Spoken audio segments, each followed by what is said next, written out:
परमात्मा की लाठी दिखती नहीं और आवाज़ भी नहीं करती, लेकिन पड़ती है तो बहुत दर्द देती है। एक साधु वर्षा की जल में प्रेम और मस्ती से भरा चला जा रहा था। इस दौरान उसने एक मिठाई की दुकान को देखा, जहां एक कढ़ाई में गर्म दूध उबला जा रहा था, तो मौसम के हिसाब से दूसरी कढ़ाई में गर्मा गर्म जलेबियां तैयार हो रही थी। साधु कुछ क्षणों के लिए वहां रुक गया। शायद भूख का एहसास हो रहा था या मौसम का असर था। साधु हलवाई की ओर बड़े गौर से देखने लगा। साधु कुछ खाना चाहता था, लेकिन जेब ही नहीं थी तो पैसा भला कहाँ से देता। साधु कुछ पल से हाथ सेकने के बाद चला ही जाना चाहता था कि नेक दिल हलवाई से रहा ना गया और एक प्याला गर्म दूध और कुछ जलेबी साधु को दे दी। मलंग ने गर्म जलेबियां गर्म दूध के साथ खाई और फिर हाथों को ऊपर की ओर उठाकर हलवाई के लिए प्रार्थना की और आगे चल दिया। साधु बाबा का पेट भर चुका था। दुनिया के दुखों से बेपरवाह वह फिर एक नए जोश से बारिश के गंदे पानी की छींटे उड़ाता चला जा रहा था। यह इस बात से बेखबर था कि एक युवा नवविवाहिता जोड़ा भी वर्षा के जल से बचता बचाता उसके पीछे चला आ रहा है। एक बार इस मस्त साधु ने बारिश के गंदे पानी में जोर से लात मारी। बारिश का पानी उड़ता हुआ सीधा पीछे आने वाली युवती के कपड़ों को भिगो गया और उस औरत की कीमती कपड़े कीचड़ से लथपथ हो गए।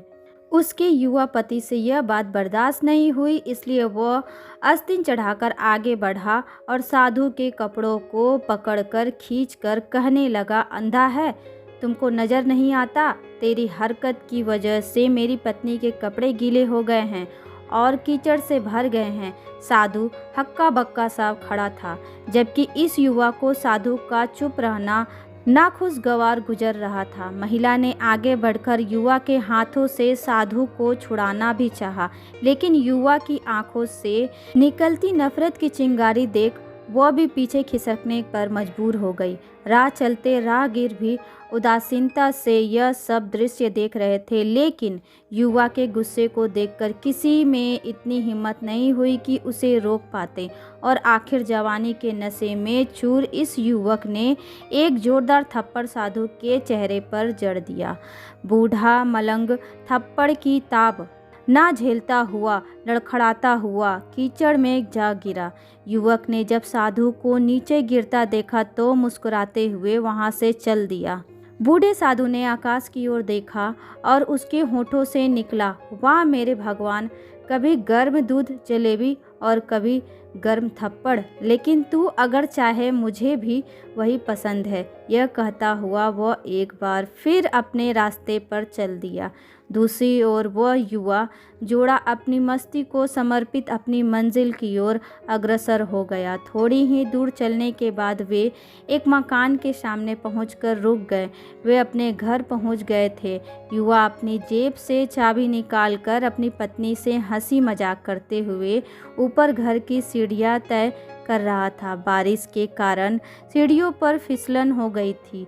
अचानक युवा का पैर फिसल गया और वह सीढ़ियों से नीचे गिरने लगा। महिला ने शोर मचाकर लोगों का ध्यान पति की ओर आकर्षित करने लगी, जिसकी वजह से उनके संबंधी और दूसरे लोग तत्काल सहायता के लिए युवक की ओर लपके और अस्पताल ले गए। युवक का सिर फट गया था और कुछ ही देर में ज्यादा खून बहने लगा। लोगों ने दूर से आते साधु बाबा को देखा तो आपस में कानाफूसी होने लगी कि निश्चय रूप से इस साधु बाबा ने थप्पड़ खाकर युवा को श्राप दिया है, तभी उसे चोट लगी। दूसरे युवकों ने यह बात सुनकर साधु बाबा को घेर लिया। एक युवक कहने लगा कि आप कैसे भगवान के भक्त हैं जो केवल एक थप्पड़ के कारण युवा को श्राप दे बैठे। भगवान के भक्त में रोष व गुस्सा हरगिज नहीं होता। आप तो जरा सी असुविधा पर भी धैर्य ना कर सके। साधु बाबा कहने लगा, भगवान की कसम, मैंने इस युवा को श्राप नहीं दिया। अगर आपने श्राप नहीं दिया तो ऐसा नौजवान युवा सीढ़ियों से कैसे गिरा कि उसे इतनी गंभीर चोट आई। तब साधु बाबा ने दर्शकों से एक अनोखा सवाल किया, कि आप में से कोई इस सब घटना का चश्मदीद गवाह मौजूद है? एक युवक ने आगे बढ़कर कहा, हाँ, मैं इस घटना का चश्मदीद गवाह हूँ। साधु ने अगला सवाल किया, मेरे कदमों से जो कीचड़ उछला था, क्या उसने युवा के कपड़ों को दागी किया था? युवा बोला, नहीं, लेकिन महिला के कपड़े जरूर खराब हुए थे। मलंग ने पूछा, फिर युवक ने मुझे क्यों मारा? युवक कहने लगा, क्योंकि वह युवा इस महिला का प्रेमी था और यह बर्दाश्त नहीं कर सका कि कोई उसके प्रेमी के कपड़ों को गंदा करे, इसलिए उस युवक ने आपको मारा। युवक की बात सुनकर साधु बाबा ने एक जोरदार ठहाका बुलंद किया और यह कहता हुआ वहाँ से विदा हो गया, तो भगवान की कसम, मैंने श्राप कभी किसी को नहीं दिया, लेकिन कोई है जो मुझसे प्रेम रखता है।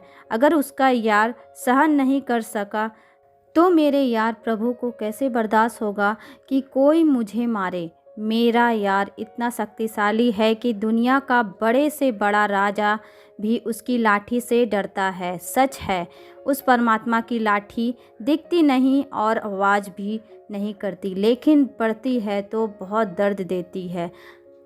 दोस्तों, इसलिए कहा जाता है कि अपने धन, यौवन और पद का अहंकार दूसरे को चोट पहुंचाने का कारण बनता है, किंतु जब समय का चक्र हमारी तरफ घूमता है तो हमारा कष्टों का दौर शुरू हो जाता है। हमारे कर्म ही हमें उसकी लाठी से बचाते हैं। बस कर्म अच्छे होने चाहिए। किसी को भी चोट पहुंचाना, खुद चोट खाने की तैयारी करना है। हमें अपने गलत कर्मों से डरना चाहिए, क्योंकि ईश्वर की लाठी में आवाज़ नहीं होती।